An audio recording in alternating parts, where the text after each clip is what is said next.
Hoje nós vamos entrar na quarta parte do assunto sobre como formar discípulos. Então, se você está participando da sua primeira aula dominical, você está pegando o bonde andando, mas dá para você conseguir acompanhar o que nós vamos transmitir aqui. Nós estamos falando sobre o ministério público de Jesus e como ele discipulou os seus, como ele formou os seus apóstolos. Um período de mais ou menos 3 anos e meio, em que Jesus capacitou e orientou os seus discípulos para que eles se desenvolvessem e se tornassem grandes homens de Deus. E nós estamos falando sobre essas etapas importantes que o próprio Jesus estabeleceu e utilizou na formação dos seus discípulos. E hoje nós vamos falar sobre 2 etapas muito importantes. O objetivo desta aula bíblica consiste em expor as etapas de supervisão e reprodução do discipulado. Essas são as 2 etapas que nós vamos abordar aqui. Assim, fechando a nossa série de estudos sobre formação de discípulos. Vamos falar sobre a primeira etapa, a etapa da supervisão. Uma etapa muito importante dentro da formação de qualquer discípulo.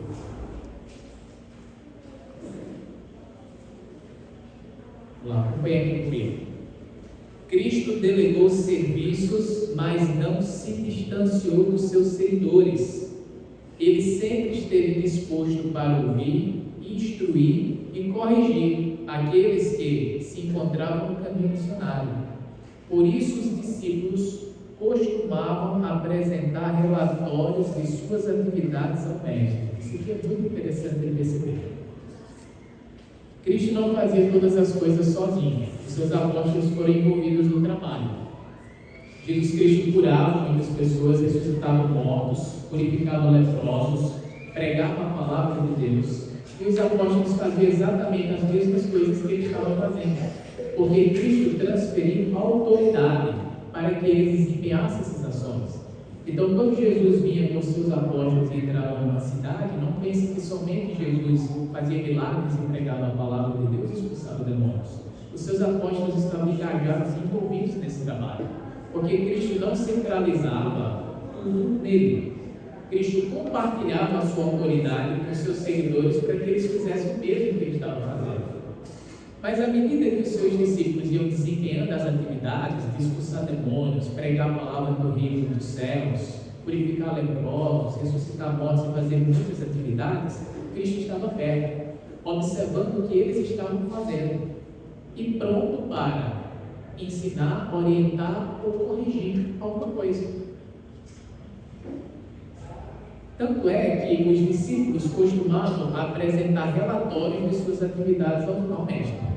Então Jesus enviava os seus seguidores, eles desempenhavam o trabalho, e depois Jesus perguntava: e aí, como foi? Explique, como foi a sua experiência? O que vocês encontraram no caminho? E os discípulos relatavam as coisas feitas. Olha só como isso fica claro em Marcos 6:30.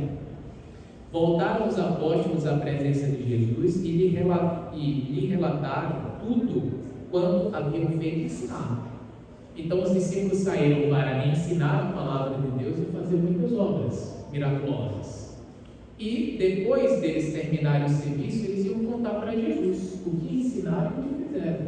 E Jesus estava disposto para ouvi-los. Deus ouvia as experiências deles, para valorizar o que eles estavam fazendo.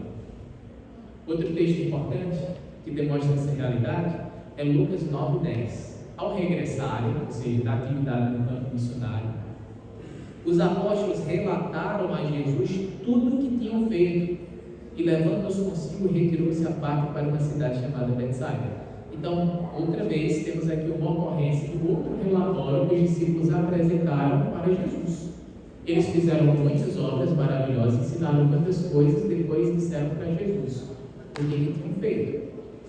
Outra passagem importante, essa aqui é importante de mencionar, porque quando os discípulos apresentam para Jesus o que fizeram, Jesus apresenta aqui uma orientação, um toque, um detalhe que não podia ser esquecido.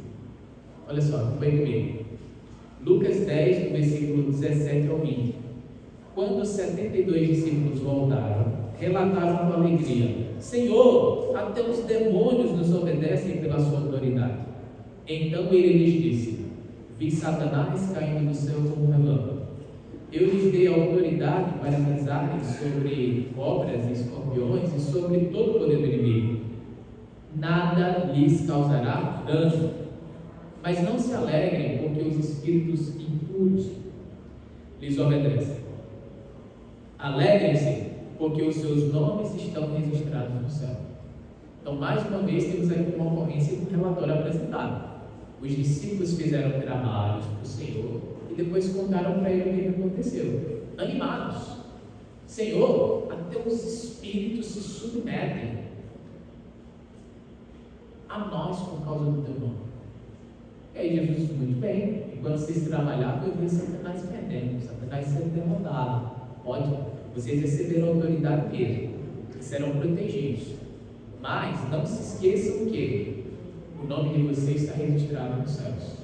Então, vocês estão se animando com o trabalho que vocês estão fazendo, mas o trabalho e o ministério de vocês não deve ser o motivo de toda a felicidade. A vida eterna precisa ser considerada aí, certo? Então Jesus ouve o relatório dos discípulos e traz uma motivação a mais.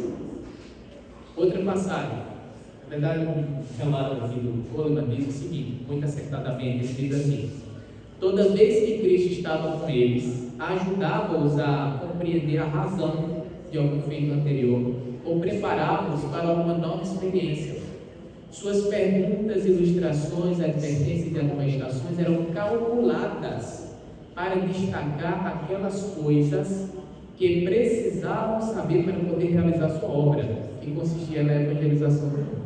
Então Cristo os ouvia depois que eles desempenhavam o seu serviço, depois que eles faziam o trabalho. Cristo os ouvia e cobrava e apresentava uma correção quando necessário, preparava-os para uma atividade futura.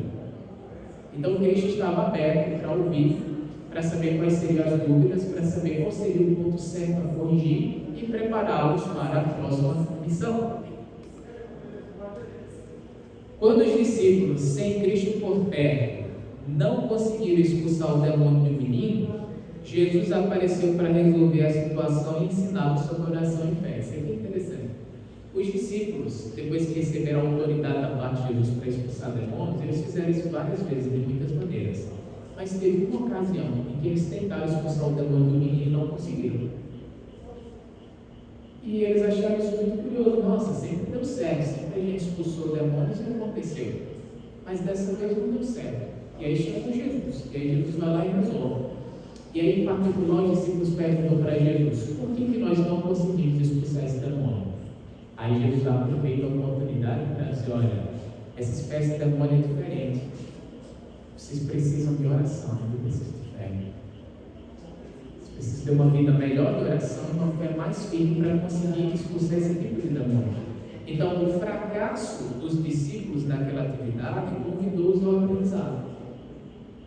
Então, nessa etapa da supervisão, percebemos que Jesus está deixando os seus discípulos trabalhar e errar. É isso que você está ouvindo. Jesus estava permitindo que os seus discípulos trabalhassem no nome dele e errassem. Errassem, fracassassem, tentassem, não conseguir, que eles se superassem. Jesus estava favorecendo essas experiências, criando um ambiente onde os discípulos até podiam errar e aprender. Mas caminhando com Jesus, nós podemos errar e aprender? Ah, sim. Caminhando com Cristo, podemos errar, aprender, levantar a cabeça, seguir, continuar servindo e trabalhando. Sempre foi assim. E Cristo está por perto. O fracasso conduziu ao aprendizado. E não havia problema nisso. Com o mestre, eles se sentiam à vontade para tentar, errar e aprender. O que isso tem a ver com o treinamento de novos convertidos?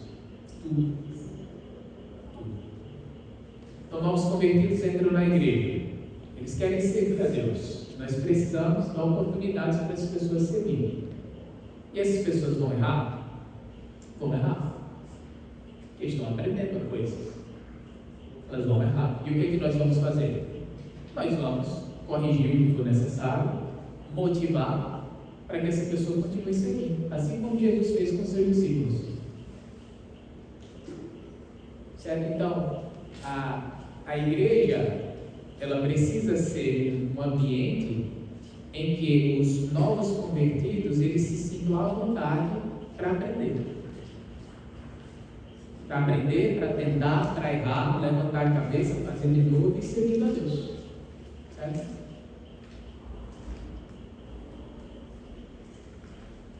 Lembro de uma música até famosa, né, de rap, que no meio dela diz assim: aquele louco que não pode errar, né, aquele que você odeia mais nesse instante. É uma música que fala sobre, praticamente sobre questões de preconceito e racismo. Ele vai dizer: o branco pode errar, mas o negro, ele não pode errar em momento nenhum, porque ele já vai ter mais julgamento sobre ele, porque ele traz à tona esse tipo de questão para si, até trazendo em conta essa questão racial, que não vem ao caso aqui, mas fica marcado essa frase de que aqui nós não podemos errar, nós somos loucos e não podemos errar. Muitas pessoas acabam criando esse tipo de mentalidade dentro de si, principalmente quando tem pais muito severos, que cobraram um desempenho, digamos que excepcional e acima da média dos seus filhos. E muitas pessoas crescem com essa sensação de que não podem errar. São loucos que não podem errar em momento algum. Certo? Mas com Cristo, o que é que nós aprendemos? Que no serviço do trabalho do Senhor, nós vamos errar. Nós vamos aprender com os nossos erros, e Cristo é suficientemente paciente conosco. E a igreja também deve ser suficientemente paciente, principalmente com os novos convertidos. Certo? Então a igreja deve ser esse ambiente de misericórdia, em que as pessoas erram e a gente diz: levanta a cabeça e agora faz de novo. Faz de novo e você vai fazer melhor.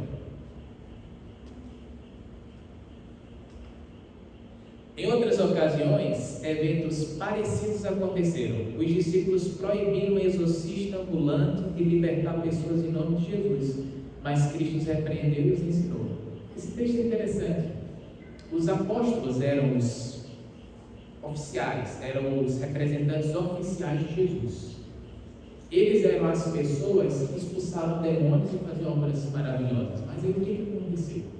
Aconteceu que uma pessoa que os apóstolos não conheciam e que dizia seguir Jesus, essa pessoa estava expulsando demônios em nome de Jesus e estava dando certo.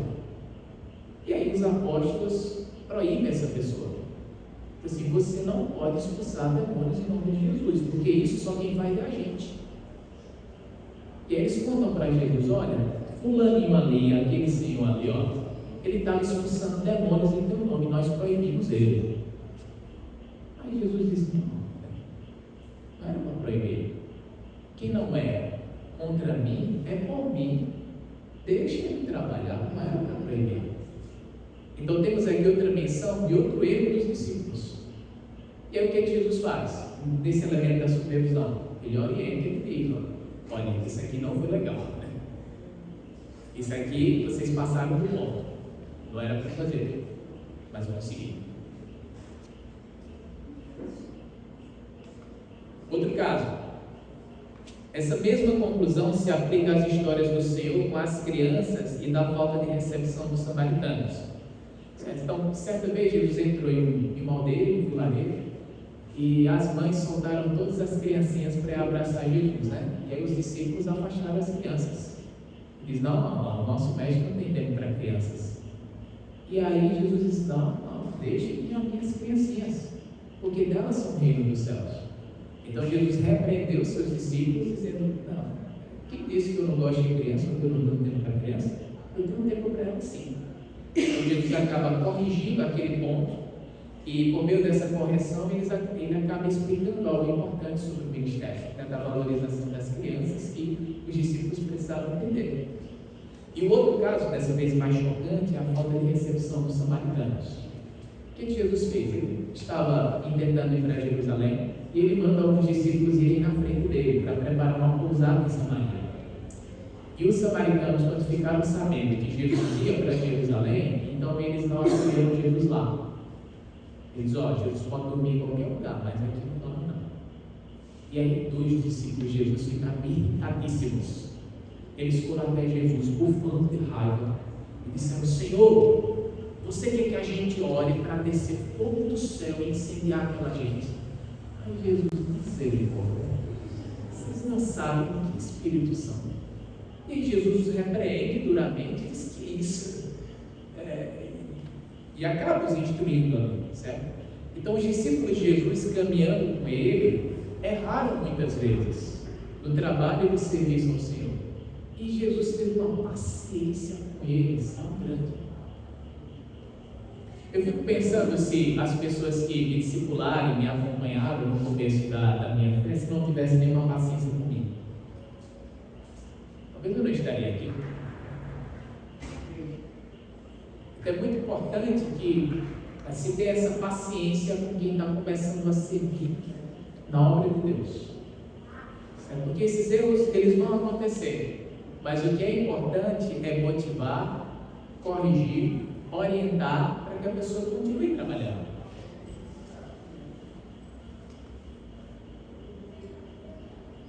Presta atenção aqui no slide. Diz assim: o mais importante de todo esse trabalho de supervisão de Jesus é que mantinha os discípulos na direção do alvo estabelecido para eles. O mestre não esperava que seus seguidores fizessem nada além do que podiam, mas esperava que fizessem o melhor que pudessem e se desenvolvessem à medida que fossem crescendo no conhecimento e na graça, certo? Então, Jesus, ele delegava responsabilidades, trabalho para os seus discípulos, supervisionava o trabalho deles e os orientava. Os orientava quando eles erravam, Jesus corrigia. Motivava para que eles fossem aprendendo com os próprios erros e crescendo. Aprendendo com os próprios erros e crescendo. Por fim, uma aplicação aqui desse princípio: ajude o novo trabalhador no reino. Não pense que o neófito, o novo convertido, que começou a se envolver na obra, não precisa mais de ajuda. Pelo contrário, ele precisa de alguém com mais experiência para supervisionar seu serviço. Assim ele terá mais segurança de que está fazendo a coisa certa. Mas lembre-se que supervisão é diferente de fiscalização, tá? Então, eu não sei se alguém aqui trabalha como fiscal, mas o fiscal é tido como um cara chato, né? É o cara que só vem para dizer o que está errado. Certo? Pelo menos essa é a imagem de fiscal que está no imaginário das pessoas, né? A pessoa que fiscaliza é o cara chato, é o cara cri-cri, é o cara que só vai apontar o erro toda hora, né? Então, se ficamos apontando toda hora os erros das pessoas, então elas não vão se motivar para fazer a obra de Deus. Elas não vão se motivar. Então, a ideia de supervisão é diferente de fiscalização. A ideia de supervisão é uma ideia de confiança. Olha, eu vou te dar confiança para você fazer esse trabalho, desempenhar esse serviço. E se você errar, eu te oriento. Eu te oriento para que na próxima você acerte. Se você errar, eu posso lhe passar um feedback. Se você errar, eu posso lhe mostrar um caminho que vai facilitar a sua próxima tentativa. E é essa a ideia de supervisão que Jesus utilizou para orientar os seus discípulos e que é extremamente útil e eficaz nos dias de hoje para acompanhamento dos novos convertidos. O fiscal é como se ele não fizesse parte da equipe. O supervisor faz parte da equipe. O supervisor está ali para orientar, coordenar e acompanhar o serviço. É uma equipe certa. Bem pontuado, bem pontuado. Aí uma pessoa que já vem que é um supervisor e que vem do ramo de empresa já traz um complemento excelente.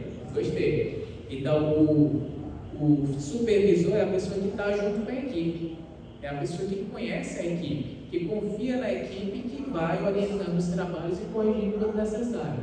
O fiscal não, ele está do lado de fora, ele não acompanha o processo. É isso? Muito bom. Isso nos prepara agora para o último princípio dessas etapas do projeto discipular de Jesus, que se torna útil para a igreja replicar. A última etapa é a etapa da reprodução. Muitas pessoas perguntam quanto tempo um novo convertido deve ser acompanhado. Quanto tempo ele deve ser acompanhado? É por 6 meses? É por 1 ano? É por 1 ano e meio? Qual o tempo necessário para acompanhar um novo convertido? A resposta que eu diria é necessário acompanhar um novo convertido até que cheguemos nessa etapa da reprodução. Se você acompanha um novo convertido até o ponto em que ele se torna capaz de levar uma pessoa a Cristo, então você terminou aqui a sua tarefa de discipulado. Você está acompanhando o novo convertido, está fortalecendo, está orientando e ele está evangelizando outras pessoas? Aí pronto. Aí chegamos aqui no ponto em que podemos agora acompanhar outra pessoa, porque essa aqui já está pronta. Entende como o discipulado é a chave do crescimento da igreja? Já imaginou se toda pessoa batizada ela fosse treinada por um tempo e se tornasse capaz de ser um evangelista, capaz de evangelizar outra pessoa? Se essa pessoa chega a esse ponto, se cada irmão da igreja chega a esse ponto, não tem como a igreja não crescer. Olha lá. Existe algo melhor do que levar uma pessoa a Cristo? Existe. Ver a pessoa que você evangelizou levando outras ao Senhor. Sim, esse sim é o maior prazer. Levar uma pessoa a Cristo, ajudar uma pessoa a conhecer o Senhor é muito bom. É muito positivo, é muito animador para nós e para outros. Agora, ver a pessoa que você evangelizou evangelizando outros, aí isso prova de que realmente fizemos um trabalho muito bom debaixo da graça de Deus. O discipulado autêntico sempre se preocupará com a multiplicação de discípulos. Esse princípio se faz presente na prática ministerial do mestre. Quando o assunto é multiplicação, presta atenção nisso, quando o assunto é multiplicação dos cristãos, o plano de Cristo continua sendo a alternativa mais eficaz. Jesus escolheu treinar 12 homens para que a partir deles, muitos crescem em seu nome. Essa estratégia de Jesus é impressionante. Jesus poderia, por exemplo, se mudar de Israel, ir lá para a Grécia, ir lá para Roma, país de mais alta expressão, e conseguir pregar para muita gente e se tornar famoso com seus discursos, pregar para multidões, né? Ele poderia fazer isso, mas o que ele fez? Não. Ele se absteve das massas, das multidões, escolheu 12, e aí disse: eu vou treinar bem esses 12, porque eles é que vão continuar o trabalho. E aí, quando eu sair daqui, essas pessoas vão conseguir tocar a obra. Foi isso que Jesus fez. Porque Jesus sabia que a partir desses 12, muitos outros seriam alcançados. Olha só o que o próprio Jesus diz em João 17, versículos 17 a 20. Jesus faz uma oração em prol dos seus discípulos. Diz assim: santifica-os na verdade, a tua palavra é a verdade. Assim como tu me enviaste ao mundo, eu também os enviei ao mundo, e por eles me santifico, para que também eles sejam santificados na verdade. E rogo não somente por estes, mas também por aqueles que virão a crer em mim pela palavra deles. Então Jesus sabia que pela palavra deles, ou seja, dos seus discípulos treinados, muitos creriam nele. Então essa foi a estratégia de Jesus. Jesus disse: olha, eu vou me preocupar em treinar bem essas pessoas, e essas pessoas vão tocar a obra. Jesus não foi superficial. Se ele fosse superficial, ele pregaria só para multidões. Não foi isso que ele quis. Ele diz: não, a gente vai treinar seriamente um punhado de pessoas, e essas pessoas com conhecimento e com a habilidade que vão adquirir vão de fato trazer muito mais gente para o reino de Deus. Segundo Jones, né, se um irmão decide evangelizar e discipular 3 pessoas ao ano, e cada uma delas, né, fazer o mesmo com mais 3 pessoas, no ano seguinte veremos uma avalanche de crescimento da igreja. Eu já apresentei isso aqui para vocês, acho que foi na primeira aula do projeto de formação de discípulos, né? Mas veja, vamos supor que você se mude para um lugar onde não tem uma igreja do Senhor. E aí, no primeiro ano, você evangeliza 3 pessoas. E você diz, olha, eu vou me dedicar a esses 3. Eu vou evangelizar, equipar, treinar, explicar tudo que eles precisam aprender para saber como funcionam as coisas no reino e como trabalhar com o reino. Aí você passa um ano só com 3 pessoas, formando essas pessoas até que elas se tornem capazes de evangelizar outras. Você passa um ano só com 3. Então, passa um ano a igreja de quantas pessoas? 4. Mais 4 bem treinadas, bem equipadas e capazes de conduzir outras pessoas à igreja. Ok. No segundo ano, o que vai acontecer? Cada um desses 4 vai pegar mais 3 agora. Então, aquele que evangelizou e discipulou 3 pessoas no ano, agora vai ter a missão de evangelizar e discipular mais 3 no ano seguinte. E cada pessoa evangelizada e discipulada também tem a missão de evangelizar mais 3 e treinar mais 3. Aí o que vai acontecer? No segundo ano, a igreja vai ter 16 discípulos. Mas 16 discípulos evangelizados e bem treinados o suficiente para conseguir evangelizar outros. E aí no terceiro ano, a multiplicação vai acontecer o quê? Para 64. Se cada um dos discípulos bem evangelizados e treinados se comprometer em evangelizar e treinar mais 3. E aí quando você vai olhando para essa progressão, né? No quarto ano a igreja vai ter quanto? 256 discípulos. E no quinto? 1024. É um crescimento exponencial. É claro que são dados frios, porque às vezes o irmão falece, o se muda, né? Tem pessoas que não vêm no caminho, desistem, é claro. É um número frio, mas dá pra gente, a partir desses números frios, ter uma base onde podemos chegar se a igreja se preocupar com o assunto discipulado. Esse número frio, você está super É um bom número. Exatamente. Então, a chave do crescimento da igreja é o discipulado. Evangelizar é fácil. O que é difícil é discipular, que é treinar a pessoa. Entendeu? Evangelizar é pregar a palavra do reino de Deus, é o evangelho. Você pode pregar o evangelho no encontro com uma pessoa assim, 2, 3, 4 encontros, entendeu?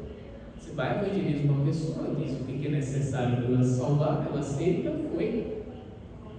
Isso é rápido de fazer. Agora, e o discipulado? É um acompanhamento que, de fato, leva tempo. Vai levar tempo, vai levar dedicação, vai levar a atenção semelhante à atenção que você dá para o filho seu. Então, se essa atenção de fato ela for dada, aí de fato nós vamos conseguir não somente evangelizar pessoas, mas fazer com que elas permaneçam na igreja e que sejam treinadas o suficiente para serem bons trabalhadores no reino de Deus. Oi. E depois de todo esse amadurecimento, né, o discípulo, que já é trabalhador, ele sempre tem que se autodiscipular constantemente. Isso. O meu aprendizado pessoal. Se eu não se satisfaz com aquilo que assimilou, aprendeu até agora, você tem que, de certa forma, você vai levar ao crescimento espiritual, né, bem proveitoso, né? Sim. Você vai ter bagagem suficiente para passar isso. Agora você precisa ser abastecido também. Exatamente. A aprendizagem da palavra, principalmente, e ter uma vivência. Isso, exatamente. Com certeza, isso é muito importante. A ideia de você viver de fato um cristianismo autêntico para conseguir conduzir outra pessoa, né? Para conseguir favorecer esse treinamento. Isso é, quando eu falo do discipulado, ele digamos que tem um fim, eu falo do treinamento individualizado, né? Por exemplo, bom, então Bruno entrou na igreja agora, eu vou acompanhando o Bruno, já estou acompanhando, por exemplo, há uns 9 meses, acompanhando ele. Aí o que acontece? Eu já estou vendo que ele pegou a coisa rápida. Pegou a coisa rápida, dedicado na obra de Deus, está até trazendo outras pessoas a Cristo agora.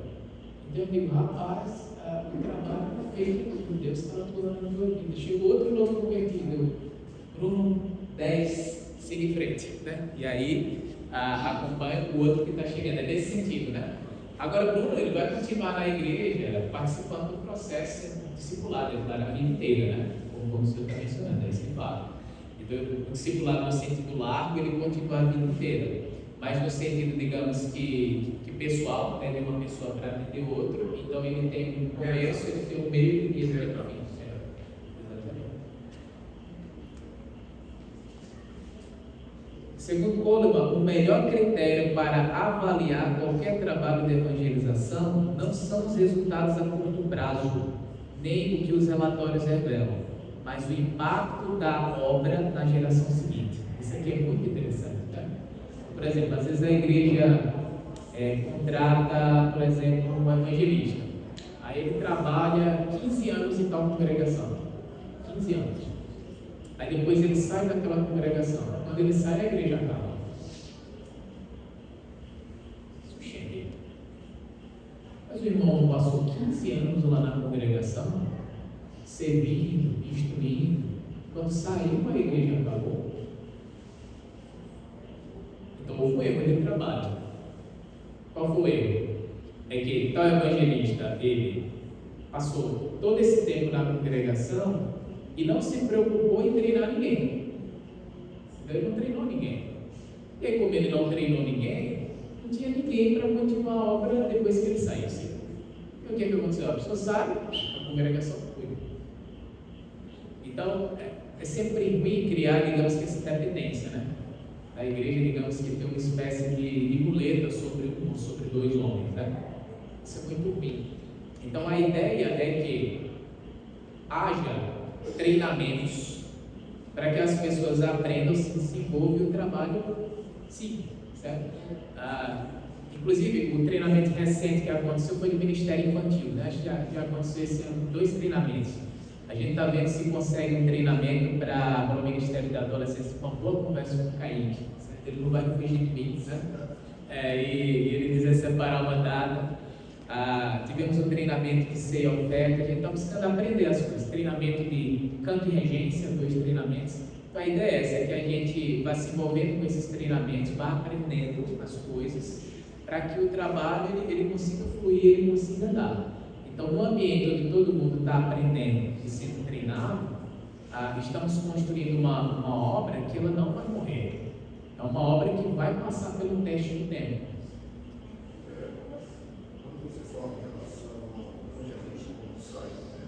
Aqui no Brasil, a gente viveu isso na prática, né? Até para a gente que você evangelista, passamos decisão da congregação, ficar sem evangelista, né? Homens que foram, o pouco de treinamento que tinha, foi o que sustentou a base da congregação para estar hoje estudada. Sim. Foi fundamental, porque continua, graças a Deus, trabalhando efetivamente, né? Mesmo tendo evangelista, sendo homens que não estão trabalhando. Sim. Então, assim, isso foi eu lembro quantos anos de passou sem ver, foi muito tempo. Sim. Né?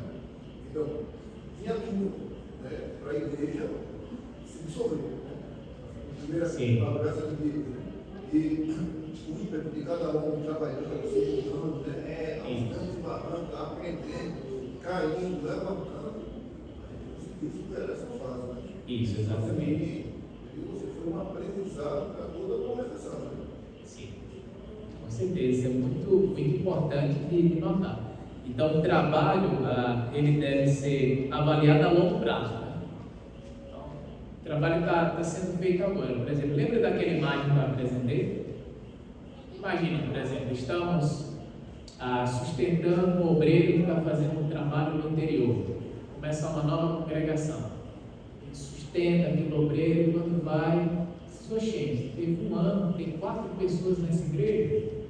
Eu aprendi, não, fica tranquilo, só tem 4 pessoas, mas a gente está treinando essas pessoas. Você diz, não, mas peraí, uma igreja com 4 pessoas, quando vai no segundo ano, 16.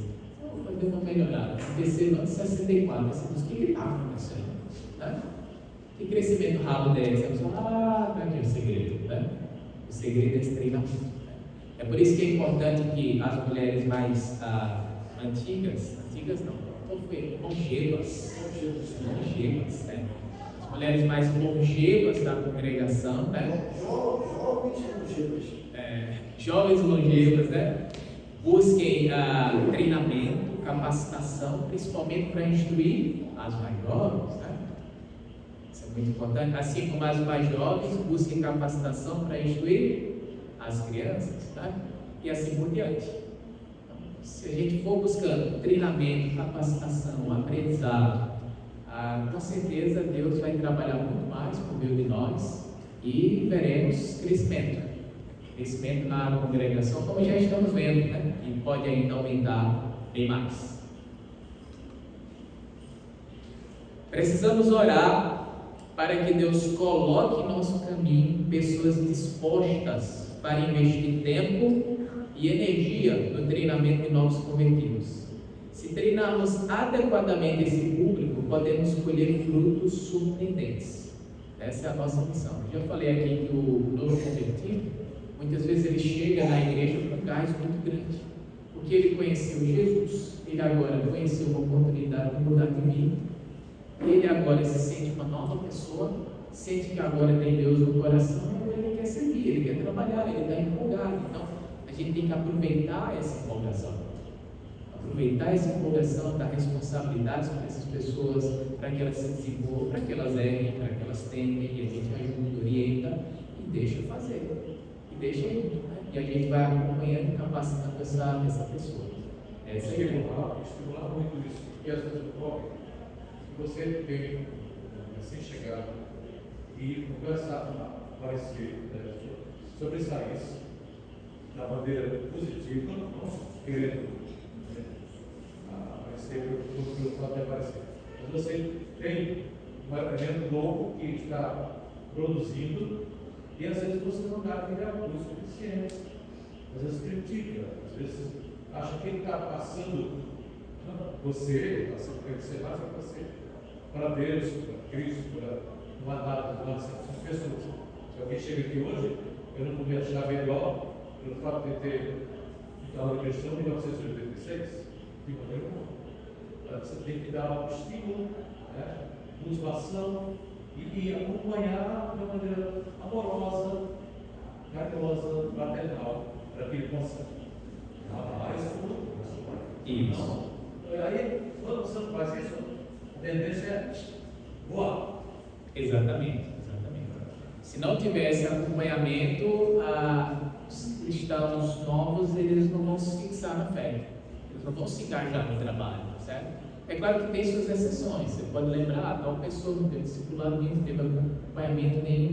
A graça de Deus sustentou essa pessoa e ela está aí, é uma bênção na igreja. Isso acontece, né? Mas esse caso é exceção, não é regra. Os caras têm importância do trabalho, o conjunto de tudo, não é o evento, é a congregação. Isso. Exatamente. Tem até aquela ideia que nós rebatemos aqui, aquela ideia de pai na fé, né? Então, quem batiza é quem cuida da pessoa. Isso não existe, é a igreja que cuida. Certo? Exatamente, é a igreja que cuida. Então, batizei tal pessoa. Então você tem a responsabilidade sobre a vida dela. Ela agora chama de bebê da igreja, né? É o bebê da igreja, quem chegou agora. Bebê é aquele que todo mundo quer visitar, todo mundo quer presentear, todo mundo quer estar perto, né? Exatamente.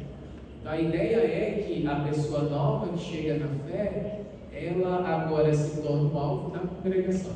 E a congregação precisa se organizar para criar uma estratégia para atender esses novos convertidos. O que nós vamos fazer na próxima aula dominical, se Deus quiser? Nós vamos pegar esse conteúdo que a gente aprendeu sobre o discipulado e ver como é que a gente organiza isso na prática aqui. A gente vai ver como é que a gente define grupos. Você lembra que eu falei da estratégia dos grupos por idade, né?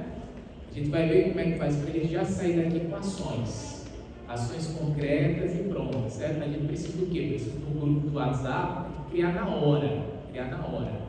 Vamos para o grupo do WhatsApp aqui para conseguir atender novos convertidos. A gente precisa de material didático, a gente faz a compra aqui na hora. É de quanto que a gente precisa?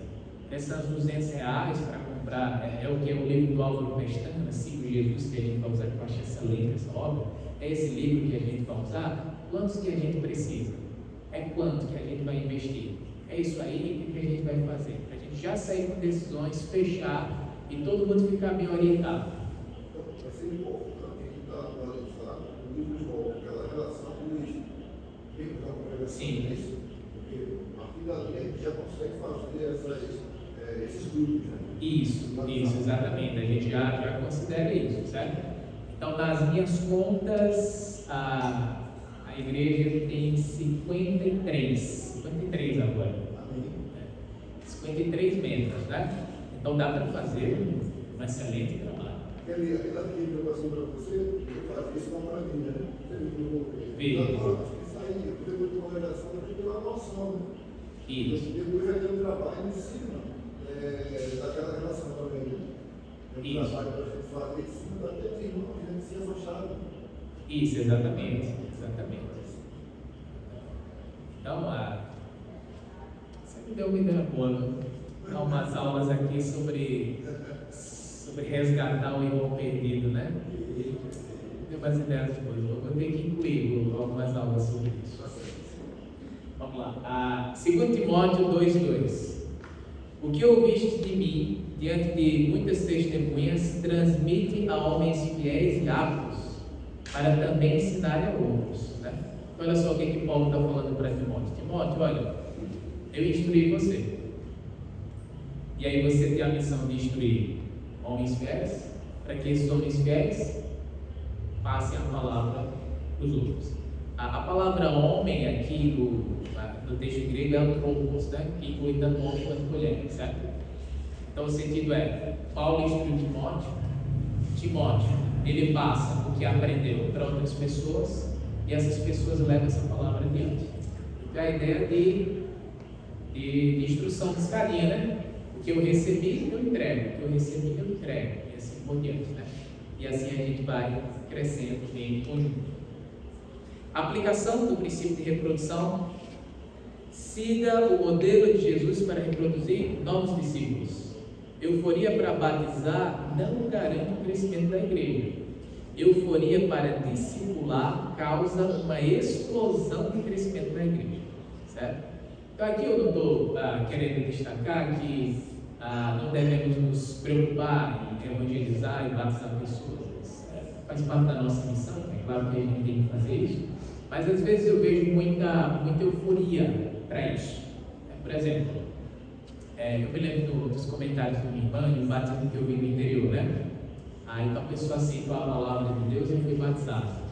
Aí a irmã deu um abraço, o irmão foi batizado, diz amém, esse aqui está salvo. Fiquei pensando assim. Que nem ele diz, né? Mas não é, mas ainda não. Tipo, ok, o certo seria dizer, aqui Deus começou a salvar você. Deus começou a salvar você a partir daqui. Foi um longo trajeto pela frente. Então não é a ideia, foi batizado, está salvo como se a obra tivesse completada. A obra não está completada. Certo? Ok, você foi batizado. Deus começou a salvar você. Deus derramou a sua graça na sua vida. Deus derramou o Espírito sobre você. Ótimo. Amém? Deus está começando a te salvar. Mas tem uma longa caminhada e nós estamos juntos nessa. Essa seria a ideia, tá? Então a ideia é essa, que a gente evangelize, que a gente batize pessoas, mas que ao mesmo tempo se preocupe com esse discipulado que é a parte mais custosa, em todos os sentidos. Em todos os sentidos é a parte mais custosa, mais trabalhosa, mas também é a parte que mais reensena o Evangelho. Porque o Evangelho, ele é custoso. O Evangelho veio até nós a partir do sofrimento do Filho de Deus, a partir da entrega voluntária dele. Na cruz Jesus deu tudo. Deu o seu corpo, a sua alma, o seu sangue, a sua vida. Foi uma entrega completa. E o discipulado é a doutrina da igreja, a prática da igreja que mais é ensino no Evangelho. Porque é entrega. É entrega de tempo, é entrega de vida, é entrega de energia, é entrega de paciência, é uma entrega de amizade, é uma entrega que reensina Jesus.